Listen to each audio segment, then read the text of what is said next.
Good morning students. देखिए आज फिर आप लोग को एक वीडियो है जिसमें ये 3 नंबर या 5 नंबर में परीक्षा में एक क्वेश्चन मस्ट होता है, पूछता है। जैसे कि यहाँ पे कह रहा है कि सिद्ध करे कि √5 एक अपरिमेय संख्या है, और दूसरा क्वेश्चन लिए हैं कि सिद्ध करे कि 5 - √3 एक अपरिमेय संख्या है। ये दोनों क्वेश्चन को हम समझाने का प्रयास करेंगे एकदम नॉर्मल विधि से।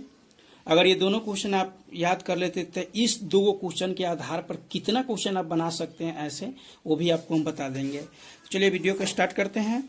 सबसे पहले हम इस क्वेश्चन को सोल्व कर रहे हैं, उसके बाद ऊपर वाले क्वेश्चन को हम आप लोग को सोल्व कर देंगे। जब भी ऐसा सवाल दिया रहेगा कि सिद्ध करे कि सिद्ध करे कि 5 - √3 एक अपरिमेय संख्या है, तो यहाँ पे क्या करना है आप लोग को बनाने के लिए, हल तो आपको लिखना ही पड़ेगा। हल लिख के मान लेंगे जैसे कि माना कि 5 - √3 एक परिमेय संख्या है, एक परिमेय संख्या है, परिमेय संख्या है। ये मानना पड़ेगा हर हालत में, चाहे हमारी अवधारणा है, चाहे हम इसको कल्पना किए हैं कि 5 - √3 एक परिमेय संख्या है। उसके बाद अगले स्टेप में क्या बढ़ना है। देखिए बहुत बच्चा या छोड़ देते हैं बीच में, जब भी अगर बराबर बीच में चलेगा तो पीछे या का चिन्ह देना जरूरी हो जाता है।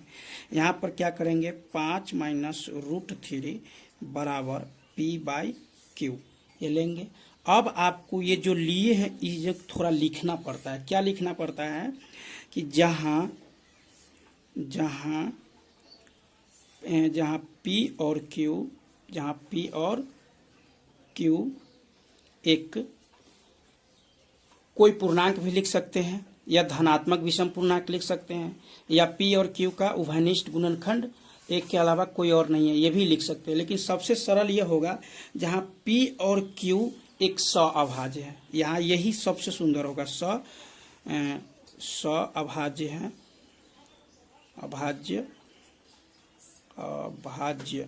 सअभाज्य है। देखिए हर टीचर यहाँ पे अलग अलग चीज लिख देते हैं, इसका अर्थ ये नहीं कि उनका गलत हो जाता है, वो भी सही है, लेकिन आप लिखिएगा सअभाज्य है। अच्छा, सअभाज्य का मतलब क्या होता है, जिसका मसा का मान 1 आनी चाहिए। दो को अगर कोई संख्या लिया गया है और दोनों के अगर मसा किया जाता है तो उसका मान 1 आता है, तो वो संख्या सअभाज्य संख्या कहलाता है। तो यहाँ P और Q संख्या लिया गया है, तो लिखेंगे P,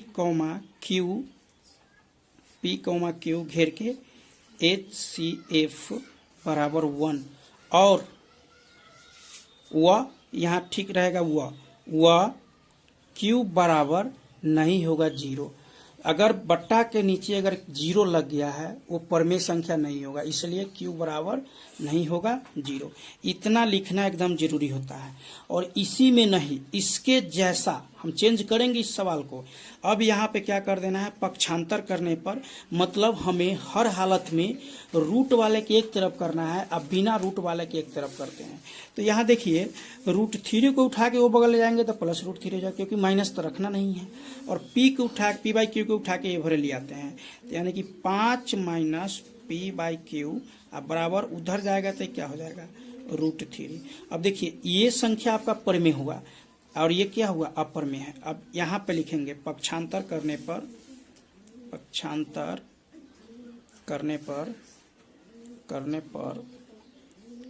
√3 एक अपरिमेय संख्या है, अपरिमेय संख्या है, और 5 - P/Q एक परिमेय संख्या है। क्या हुआ, परिमेय संख्या है, परिमेय संख्या, ठीक। अब उसके बाद लिखिएगा चूंकि परिमेय संख्या बराबर नहीं होती है अपरिमेय संख्या, कभी भी नहीं होगा। परिमेय संख्या बराबर नहीं होती है अपरिमेय संख्या। अतः हमारी अवधारणा जो माने हैं आप, अतः हमारी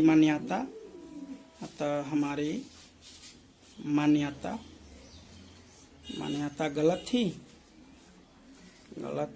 और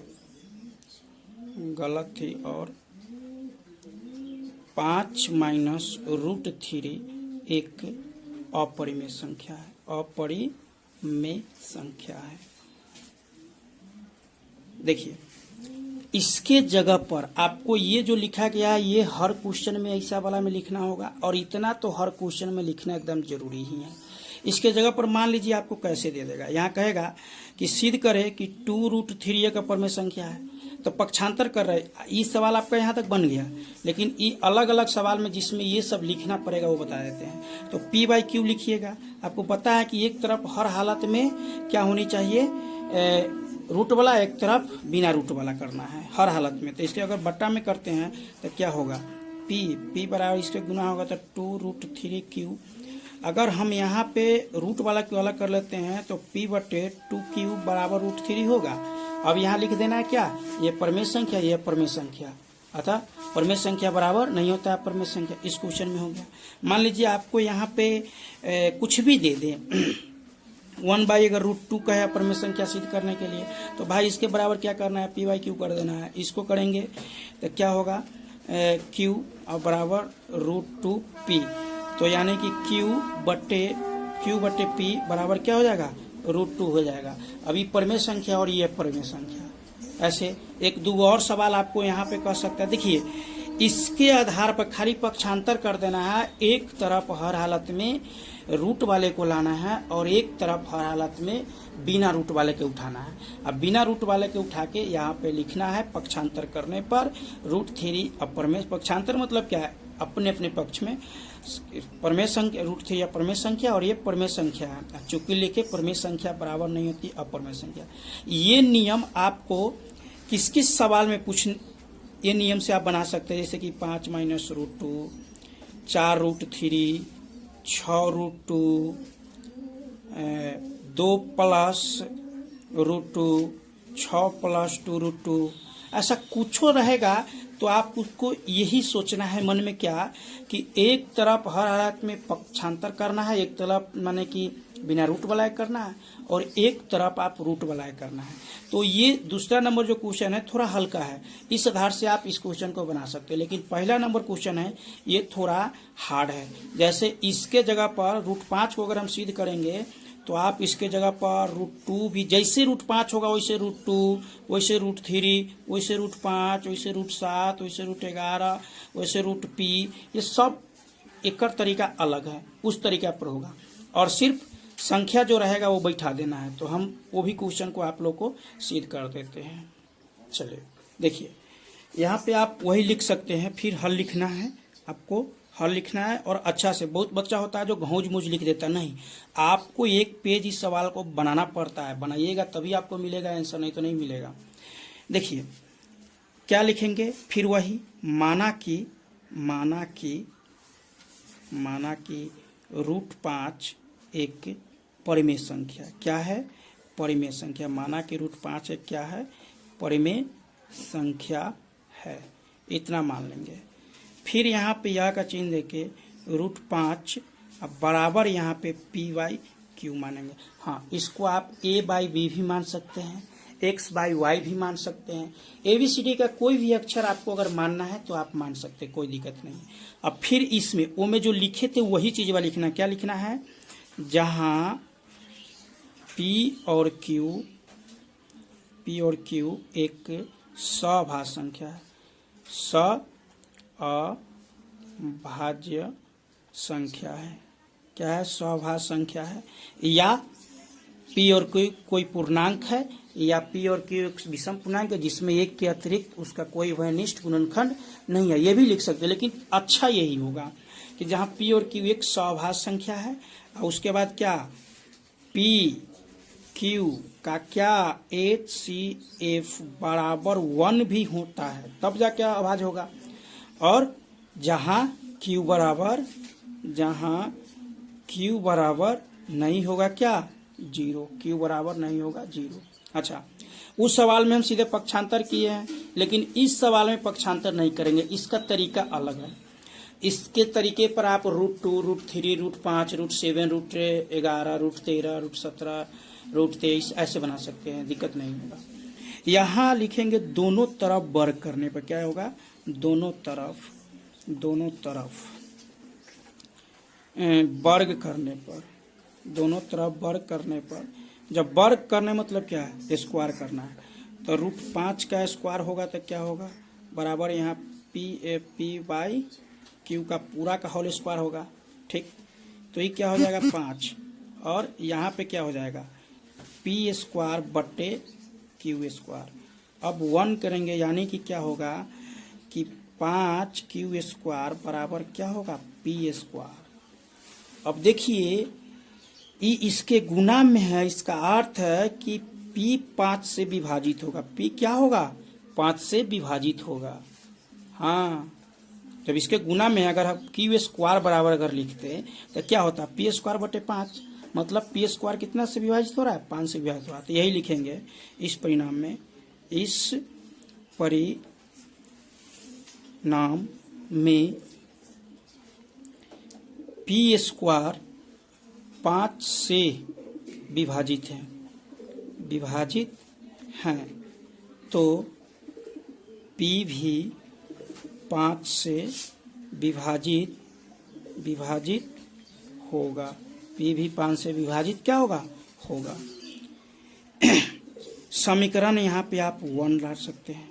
ठीक है, यहाँ पे आप क्या कीजिएगा कि यहाँ लिखना है P बराबर, ऐसे लिख देना P बराबर 2m मान लीजिए, नहीं 2 नहीं मान सकते, 5 का सिद्ध कर रहे हैं तो 5 न मानना है, 2 का सिद्ध करेंगे 2 मानेंगे, 3 का सिद्ध करेंगे तो 3 मानेंगे, 5, हाँ यहाँ m के जगह पर x मानिए, r मानिए, कुछ भी मानिए, कोई दिक्कत नहीं है।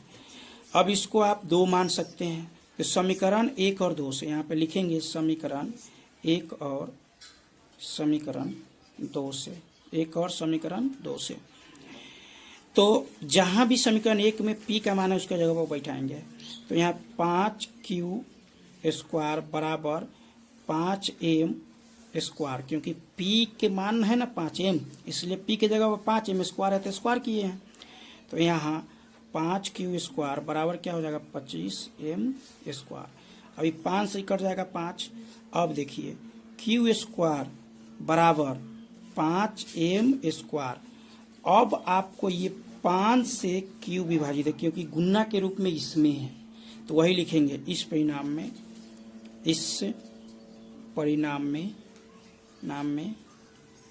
Q² 5 से विभाजित है, Q² 5 से विभाजित है, विभाजित है मतलब कट जा रहा है, विभाजित है, तो Q भी 5 से विभाजित होगा, 5 से विभाजित होगा।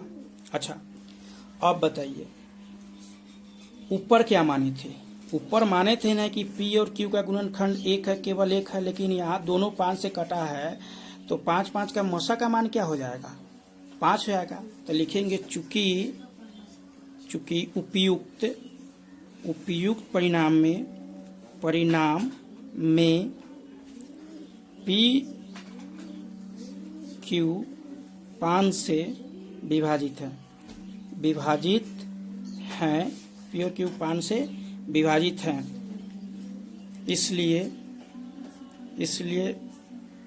P और Q का मस्सा यानी HCF बराबर 5 होगा, जो हमारी मान्यता के विपरीत है। मान्यता के जो हमारी क्या है, मान्यता के विपरीत है, हमारी मान्यता के विपरीत है। इतना लिख के तब लिखना है, अतः हमारी मान्यता गलत थी या गलत है और √5 एक अपरिमेय संख्या